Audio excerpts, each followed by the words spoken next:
Hai, Assalamualaikum. Bismillahirrahmanirrahim. Rabbana sudurana wa yasilana umurana wa hlul uqdatam min lisana yafqahul qawlina. Bersama saya Sir Faiz untuk prinsip perakaunan. Alright, so hari ni kita nak belajar tingkatan 4 bab 2. Kita belajar pasal apa? Klasifikasi dan persamaan perakaunan. Okey sayang, bila habis video ni, apa yang korang akan dapat? Okey, pertama sekali korang boleh klasifikasikan apa yang ada dekat dalam klasifikasi perakaunan. Dan yang kedua, korang boleh tahu apa itu persamaan perakaunan. Alright, so sekarang ni kita tengok apa itu klasifikasi perakaunan. Okay. Pertama sekali kita nak tahu klasifikasi perakaunan yang terlibat adalah aset. Apa itu aset sayang? Okey, aset itu adalah keyword dia adalah harta. Harta siapa? Dalam perakaunan mesti tengok perniagaan. Okey, ingat aset adalah harta. Harta siapa? Harta perniagaan. Okey, sekarang ni cuba saya tanya aset yang kamu ada. Okey, kamu ada aset apa? Okey, contoh kamu ada telefon, kamu ada duit dekat dalam dompet, kamu ada kereta, kamu ada rumah. Itu aset kamu. Tapi muka bukan aset sayang. Muka bukan aset. Aset tu benda adalah harta yang kita boleh nilai ya sayang. Okey, so aset ingat adalah harta perniagaan. Aset terbahagi kepada dua. Pertama adalah aset semasa. Yang kedua adalah aset bukan semasa. Okey, ingat aset keyword dia adalah harta. Aset terbahagi kepada dua. Aset semasa, aset bukan semasa. Aset semasa adalah aset ataupun harta yang kita guna kurang daripada tempoh 1 tahun.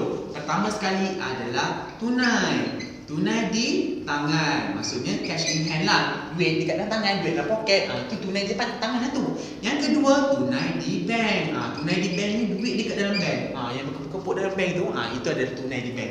Dan yang ketiga adalah account belum terima. Alright, sekarang ni kita tengok. Tadi saya cakap aset adalah harta perniagaan. Aset terbahagi pada dua. Sekarang ni kita nak tengok aset semasa dulu. Aset semasa adalah harta perniagaan yang kita guna kurang daripada tempoh 1 tahun. Maksudnya cepat je. Duit tu tak, benda tu tak boleh simpan lama. Alright. Pertama sekali adalah tunai di tangan. Okey, duit kat tangan ni kalau kita buka perniagaan sekejap je rasa nak habis, betul. Kalau contoh kita buka kedai makan, duit dekat dalam mesin cash tu, okey, orang bayar duit bertambah. Kita beli barang duit berkurang. Cepat je, betul. Okey, sama juga dengan duit kat bank. Kita nak guna beli barang, mungkin duit kat tangan tak cukup, kita keluarkan duit daripada bank. Lepas tu bila kita dah untung jual banyak, kita ada duit banyak, kita simpan duit daripada bank. So benda tu saya bergerak dengan cepat. Okey, yang ketiga kita tengok adalah akaun belum terima. Kita klasifikasikan dia ABT.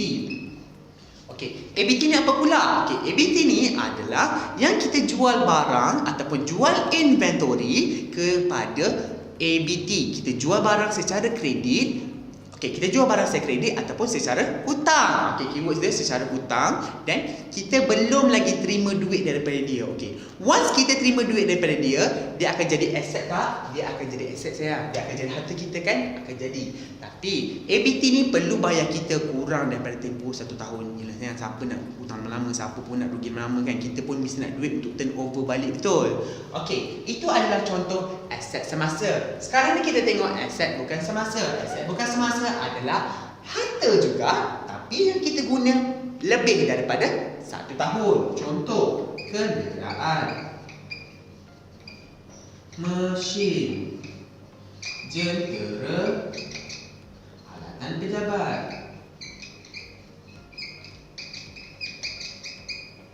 Okey, sayang. Kalau aset tadi adalah harta perniagaan, aset terbahagi pada dua. Aset semasa, harta yang kita guna kurang daripada tempoh 1 tahun. Aset bukan semasa, kita guna lebih daripada tempoh 1 tahun. Okay, contoh kenderaan. Kenderaan ni kita pakai lama tak? Lebih daripada tempoh 1 tahun tak? Lebih kan? Sebab tu dia adalah harta perniagaan yang kita guna lama, yang kita guna lebih daripada 1 tahun.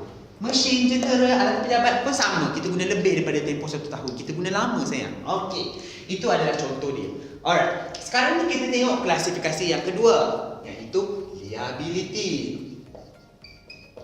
Okey, keyword untuk liability adalah hutang. Ingat sayang, bila prinsip perakaunan, kita tengok siapa? Perniagaan. So hutang siapa? Hutang perniagaan. Okey, sama juga liability pun terbahagi kepada dua. Liability semasa dan liability bukan semasa. Okey, kita guna balik dia punya word. Liability adalah apa? Hutang. Liability adalah apa? Hutang. Hutang terbahagi kepada dua. Liability terbahagi kepada dua. Liability semasa dan liability bukan semasa. Liability semasa ni adalah hutang perniagaan yang kita perlu bayar kurang daripada tempoh 1 tahun. Contoh dia adalah akaun belum bayar. Akaun belum bayar. Contoh yang kedua adalah akaun belum bayar ni apa pula? Akaun belum bayar ni pula, kita beli barang secara kredit ataupun kita beli barang. Kita tu siapa? Perniagaan. Perniagaan beli barang secara hutang ataupun secara kredit. So, perniagaan belum bayar kan? Belum. So, hutang dah bagi perniagaan betul? Hutang. Okay, good. Sebab tu, kita letak akaun belum bayar ataupun ABB bawah aset semasa. Liability semasa. Kita perlu bayar balik dia dalam kurang daripada tempoh 1 tahun. Alright. Yang kedua, kita tengok overdraft bank. Overdraft bank ni apa pula? Overdraft bank ni sama macam lebih kurang pinjaman bank. Okay. Contoh, selalunya overdraft bank ni kita boleh impose ke dalam perniagaan saja. Perniagaan selalunya dia akan buka satu akaun yang dipanggil akaun semasa. Akaun semasa ni kita boleh apply buku cek, kita boleh buat overdraft bank. Overdraft bank ni apa? Saya bagi satu situasi contoh. Pertama, kita ada duit dalam akaun tu 5,000. Kita nak keluarkan 6,000, boleh tak? Boleh. 1,000 tu adalah overdraft bank. Kita pinjam duit siapa? Kita pinjam duit bank. Kita hutang kepada bank. Tapi dalam amount yang kecil dan kita perlu bayar kita perlu bayar kurang daripada tempoh 1 tahun. Okey. Contoh liability bukan semasa pula adalah pinjaman bank. Pinjaman bank ni kita tahulah, selalunya kita nak buka perniagaan ataupun kita nak kembangkan lagi bisnes kita buat pinjaman bank dan kita pinjam dengan amount yang besar dan kita perlu bayar balik lebih daripada tempoh 1 tahun je lah sayang. Kalau awak pinjam 1 juta, 2 juta tak kalah 5-6 bulan dah boleh bayar balik. Kaya no, tak payah pinjam lagi tu. Itulah contoh dia. Liability bukan semasa pinjaman bank. Alright, sekarang ni kita tengok balik klasifikasi perakaunan. Ada aset. Aset adalah harta. Harta siapa? Perniagaan. Aset terbahagi kepada dua. Aset semasa, aset bukan semasa. Aset semasa adalah harta yang kita guna kurang daripada tempoh 1 tahun. Contoh, tunai di tangan, tunai di bank dan ABT. Aset bukan semasa pula adalah harta yang kita guna lebih daripada tempoh 1 tahun. Contoh, kenderaan, mesin jentera, alatan pejabat. Ingat sayang. Yang kedua, kita tengok liability. Liability tu keyword dia apa? Hutang. Hutang siapa? Hutang perniagaan. Hutang ataupun liability terbahagi kepada dua. Liability semasa dan liability bukan semasa. Liability semasa adalah hutang yang kita perlu bayar kurang daripada tempoh 1 tahun. Kita kena bayar cepat. Sebelum habis tahun kita mesti kena bayar. Contoh dia adalah ABB, akaun belum bayar. Kita hutang, kita beli barang niaga, kita hutang dengan dia, kita perlu bayar dekat dia kurang daripada tempoh 1 tahun. Yang kedua adalah overdraft bank. Overdraft bank ni pun sama, kita perlu bayar kurang daripada tempoh 1 tahun. Liability bukan semasa ni pula apa? Dia adalah hutang sama juga, hutang yang kita perlu bayar lebih daripada tempoh 1 tahun. Contoh dia adalah pinjaman bank. Kita pinjam dengan amount yang besar dan kita bayar balik lebih daripada tempoh 1 tahun. Alright. So jelas kat sini kita ada aset dan liability. Alright. Klasifikasi yang ketiga kita nak tengok adalah equity pemilik. Bunyi pun dah equity, lepas tu pemilik. Dia dah bagi keywords kat sini. Equity pemilik ni adalah apa? Dia adalah hutang perniagaan kepada pemilik. Which is pertama sekali, kenapa pula perniagaan nak berhutang kepada pemilik? Ialah pemilik sebelum perniagaan tu dibuka, pemilik mesti bawa masuk duit sendiri. Duit tu dipanggil modal. Ataupun pemilik bawa masuk something, pemilik bawa masuk kereta, ataupun pemilik ada 5 biji rumah, pemilik gunakan 1 biji rumah tu untuk start up business. So itu kita gunakan, kita panggil dia sebagai modal. Yang kedua ada untung besar. Dan yang ketiga kita ada ambilan. Ini adalah komponen-komponen bawah equity pemilik. Ingat, modal ni adalah pemilik yang bawa masuk. Pemilik bawa masuk. Pemilik bawa masuk apa? Pemilik bawa masuk duit. Pemilik bawa masuk kereta. Pemilik ada 5 biji kereta kat rumah. Pemilik dah bawa masuk 1. Itu kita panggil sebagai modal. Alright. So, apa pula ambilan? Ambilan ni adalah pemilik ambil duit perniagaan. Dia sebenarnya bukan ambil duit perniagaan, dia sebenarnya ambil duit dia balik.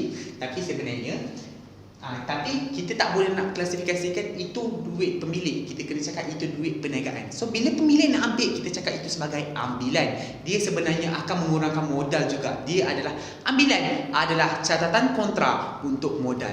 Alright, ingat tu. So bila pemilik ambil untuk kegunaan diri sendiri, pemilik ambil duit atau pemilik ambil duit untuk bayar tuition anak dia, pemilik ambil duit untuk bayar check up gigi mak dia dan sebagainya. Okey, itu semua kita jatuh bawah ambilan. Alright. Apa pula itu untung bersih? Okey. Kalau macam modal kita dah tahu pemilik bawa masuk duit, pemilik bawa masuk kereta, pemilik bawa masuk dalam perniagaan, pemilik punya meja, pemilik bawa masuk dalam perniagaan. Itu kita panggil sebagai modal. Ambilan ni pula apa-apa yang pemilik ambil untuk kegunaan diri sendiri, untuk kegunaan dekat rumah dan sebagainya. Itu kita cerita pasal ambilan. Dan apa pula untung bersih? Macam mana dapat untung bersih? Alright, untung bersih dia punya formula adalah hasil tolak belanja. Okay. Bila hasil tolak dengan belanja, barulah kita dapat untung bersih. Okay. Apa itu hasil? Hasil adalah apa-apa yang kita dapat. Contoh, kita ada 10 biji kedai, kita sewakan 3 biji. So bila at the end of the month, orang akan bayar kita sewa diterima. So itu jatuh bawah hasil. Contoh, sewa diterima. Itu adalah contoh hasil. Okey, yang kedua kita tengok belanja. Belanja tu apa? Belanja tu apa-apa yang perniagaan keluarkan untuk bayar. Contoh, okey, perniagaan ada pekerja. Contoh, buatlah perniagaan kredit contoh. Okey, lepas tu ada pekerja 2-3 orang. So bila perniagaan, ingat perniagaan nak bayar gaji pekerja, itu jatuh bawah belanja.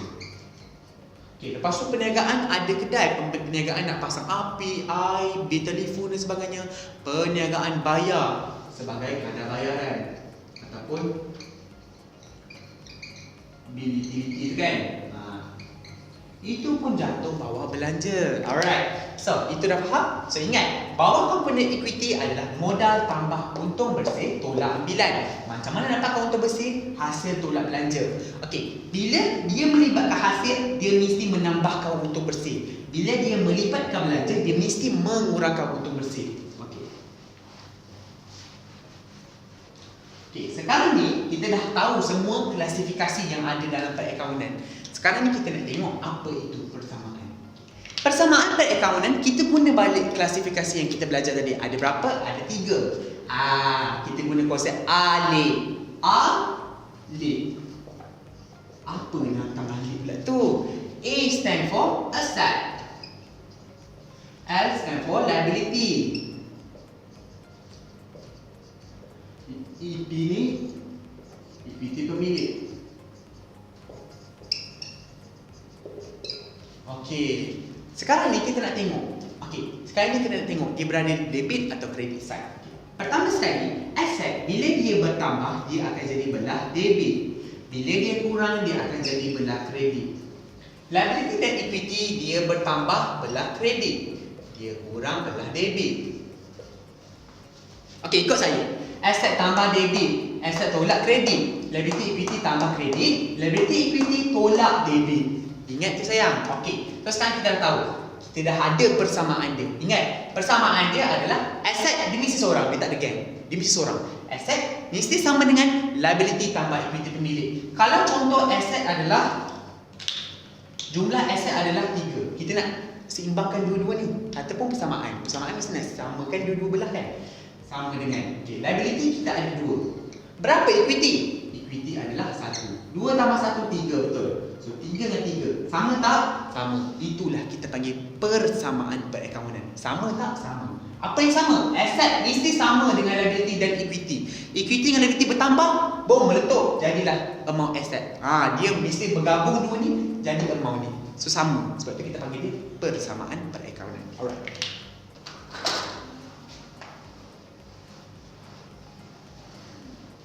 Okey, habis klasifikasi dan persamaan. Sekarang ni saya nak share dengan korang semua satu rahsia ataupun satu formula yang tak ramai lagi orang pakai benda ni. Okay. Tapi jangan risau, benda ni tak selesai. Okey. Pertama sekali saya akan ajar 5 steps. 5 langkah dalam bahasa Melayu dia. Alright, apa itu 5 langkah? Gitu kan? Okey, 5 langkah pertama sekali kamu perlu tentukan nama account.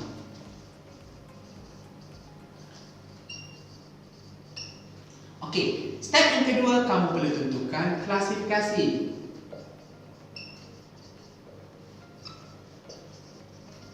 Step yang ketiga kamu perlu tentukan tambah dan tolak.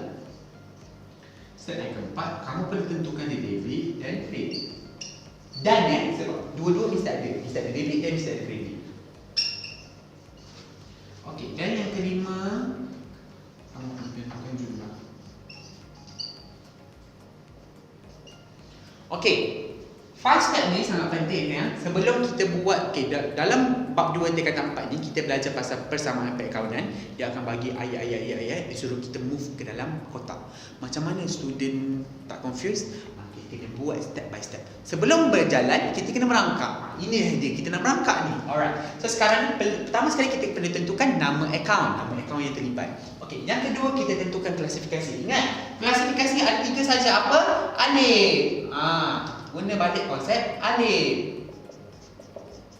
Okey, yang ketiga kita tentukan tambah dan tolak. Ingat, aset tambah debit, aset tolak kredit. Aset tolak kredit. Liability equity tambah debit. Liability equity tambah kredit.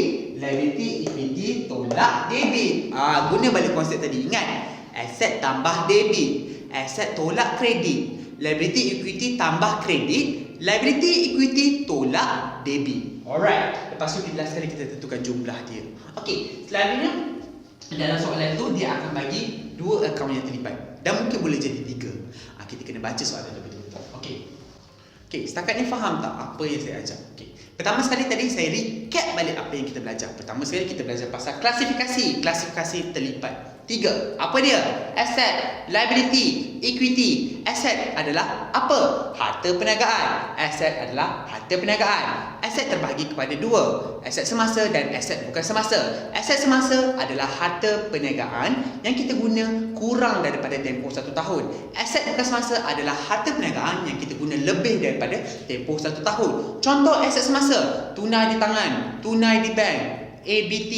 ABT account belum terima. Ingat. Okey. Contoh aset bukan semasa adalah harta yang kita guna lebih daripada setahun. Contoh kenderaan, premis, mesin, jentera, alatan pejabat. Itu yang kita guna lebih daripada setahun. Okey, sekarang kita move tu pada liability. Liability adalah apa keywords dia?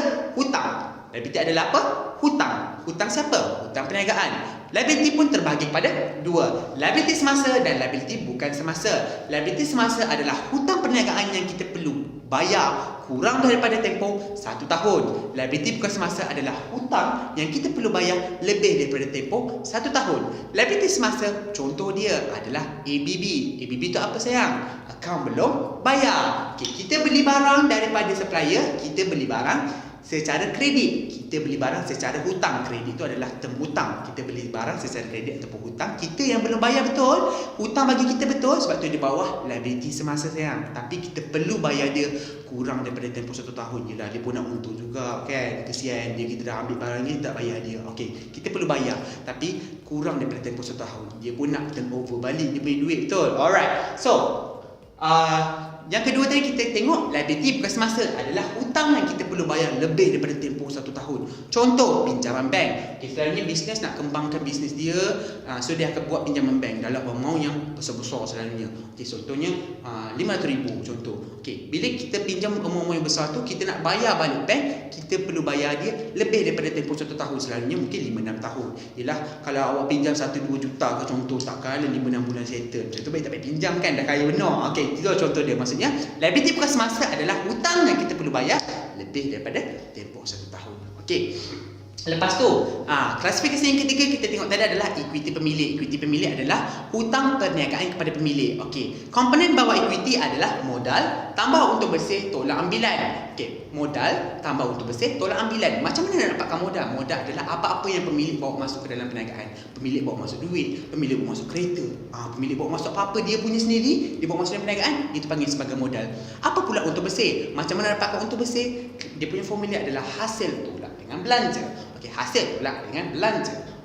Lepas tu, apa itu ambilan? Ambilan apa-apa yang pemilik ambil untuk kegunaan peribadi. peribadi. Pemilik ambil untuk bayar tuition anak dia, pemilik ambil untuk bayar mak dia nak pergi check up gigi dan sebagainya. Itu dah contoh-contoh dia. Okey. So, persamaan pihak kawanan, ingat persamaan pihak kawanan kita guna konsep apa? Alih.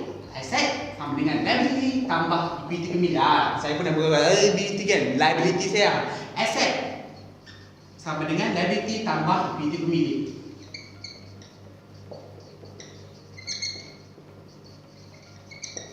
Okey, ingat formula ni. So, aset tambah debit, aset tolak kredit.